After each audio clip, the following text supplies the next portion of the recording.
Для меня большая честь приветствовать вас сегодня на торжественном открытии нашего стекольного завода. Наш завод «Стеклострой» будет специализироваться на обработке листового стекла, производство высококачественных энергоэффективных стеклопакетов, производство закаленного, безопасного, термостойкого и ламинированного многослойного стекла.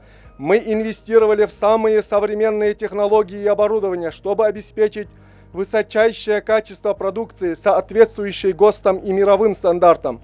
Это позволит нам удовлетворить растущий спрос на стеклоизделия в строительстве как в республике, так и за ее пределами. Уважаемый Равзан Ахматович, дорогие друзья, коллеги, сегодняшнее открытие завода – это хороший пример того, как регион занимается экономикой, экономическим развитием, созданием новых рабочих мест, причем такие рабочие места – это высокооплачиваемые, квалифицированные рабочие места. Мы видим, что это производство крайне востребовано в регионе. В первую очередь большая стройка, большое количество заказов на производство этого предприятия, которое мы сейчас открываем. Поэтому таких проектов, я знаю, в проектах экономического развития Чеченской Республики много.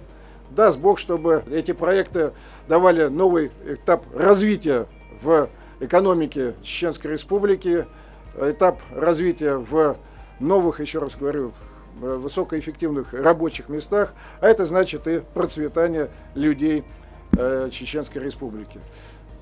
Хотел пожелать, чтобы таких проектов было больше. Знаю, что они будут.